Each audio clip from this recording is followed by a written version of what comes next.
Selamat pagi Bapak Ibu yang saya hormati. Pertama-tama marilah kita panjatkan puji syukur kehadiran Allah Subhanahu wa taala. Perkenalkan, saya Dr. Radus Sabili Pratama, MH, yang akan memfasilitasi pertemuan hari ini.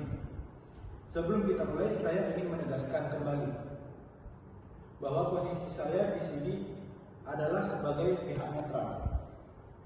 Tujuan kita bersama adalah menyelesaikan sengketa warisan keluarga almarhumah Siti Zahra ini dengan cara kekeluargaan, menjaga silaturahmi dan sebisa mungkin menghindari proses yang berlarut-larut di pengadilan.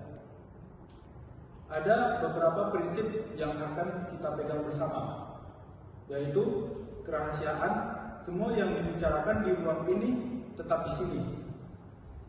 Sukarela Bapak atau Ibu dapat mengakhiri proses ini kapanpun. Keterbukaan. Kita perlu jujur menyampaikan kebutuhan dan keinginan. Dan yang terpenting, ikhtiar baik. Peran saya adalah memandu komunikasi, bukan memutuskan. Saya meminta komitmen Bapak atau Ibu untuk saling menghormati, mendengarkan tanpa memotong, dan fokus pada solusi. Waktu kita bersama adalah 15 menit. Apakah kita semua sepakat untuk memulai dengan prinsip-prinsip ini? Sepakat, Pak. Baik, untuk memahami persoalan dengan utuh, saya akan mempersilahkan setiap pihak untuk menyampaikan pokok persoalan dan kebutuhannya. Ibu Gracia Octavianti, saya persilahkan. Terima kasih Pak. Sebelumnya saya sebagai ibu dari almarhum suami saya, almarhum Syahudin, yang saya inginkan di sini sangat sederhana tentang kepastian dan keadilan. Jadi putusan pengadilan pada tahun 2008 sudah jelas memberikan bagian 2/6 untuk kami. Namun setelah suami saya wafat, akses dan hasil dari tanah itu tidak lagi kami terima. Ini tentang masa depan anak-anak saya, Pak. Mereka berhak atas bagian yang sudah ditetapkan. Terima kasih Ibu Gracia. Saya pahami ini tentang kepastian dan masa depan anak Ibu. Selanjutnya Bapak Haji Rauf Amarullah, saya persilahkan. Baik Pak Mediator, di sini saya ingin meluruskan konteksnya, di mana adik kandung saya, almarhum Syahrudin, selama 16 tahun mengelola tanah itu sendirian. Hasil sewanya tidak pernah dibagikan sesuai porsi. Kami hanya bisa merasakan hasil sewa itu setelah beliau wafat. Lalu kalau misalnya bicara keadilan, justru malah pihak kami yang merasa dirugikan karena selama bertahun-tahun kami tidak mendapatkan hasil sewa tersebut.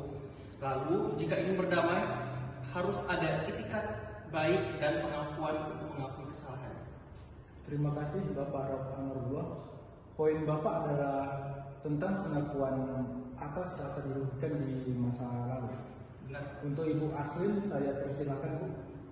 Terima kasih Pak, saya ingin hak saya didengar. Bagian 1/6 yang menjadi hak saya dari awal hingga sampai sekarang yang belum pernah saya terima dan kelola. Saya berharap dalam proses perdamaian ini hak saya dapat diberikan dan diakui. Baik, dari yang saya dengar ada 3 kepentingan utama yang mengemuka. Pertama, dari Ibu Gracia Octavianti adalah kepastian dan pengembalian pengelolaan hak untuk anak-anaknya. Yang kedua, dari Bapak Rauf Amarullah adalah pengakuan dan kompensasi atas kerugian yang dirasakan di masa lalu. Yang ketiga, dari Ibu Aslin adalah penyerahan hak yang selama ini belum diterima. Mari kita jadikan ini sebagai titik awal pencarian solusi.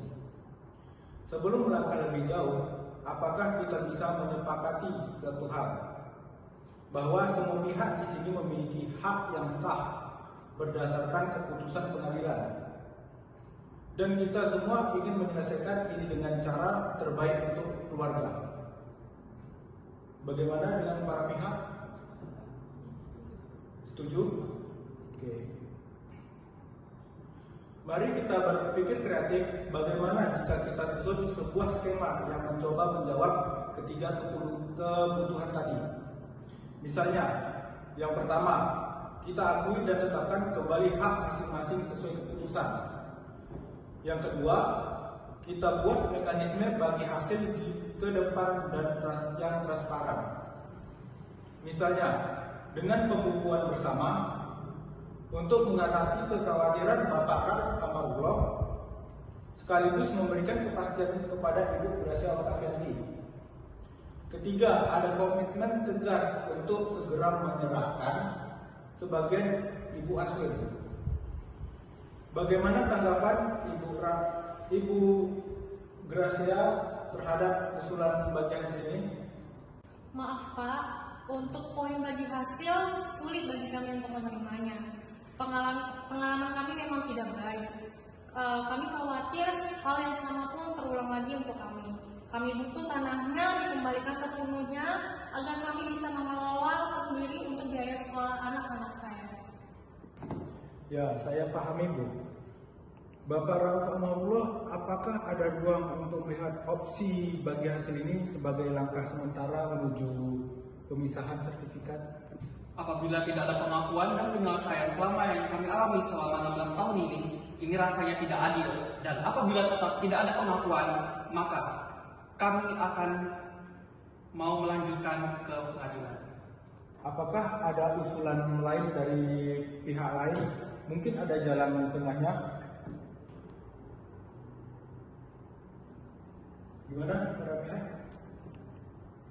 Oke. Berdasarkan diskusi kita, saya perlu menyimpulkan bahwa meskipun telah diupayakan, para pihak masih berada pada posisi yang berjauhan. Ibu Gracia Octavianti bersikukuh pada pengembalian penuh, sementara Bapak Rauf Amarullah mensyaratkan pengakuan kerugian yang tidak dapat diterima oleh pihak Ibu Gracia Octavianti. Sayangnya kita tidak berhasil menemukan titik temu.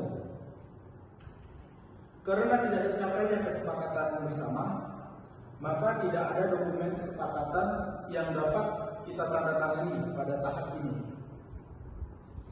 Dengan berat hati dan dengan memperhatikan kesimpulan dan serta berakhirnya waktu mediasi kita, saya sebagai moderator terpaksa menyatakan bahwa mediasi dalam perkara ini dinyatakan gagal sesuai pada pasal 13 Peraturan Mahkamah Agung Nomor 1 Tahun 2016. Para pihak dapat melanjutkan sengketa ini ke persidangan Pengadilan Agama Pekanbaru.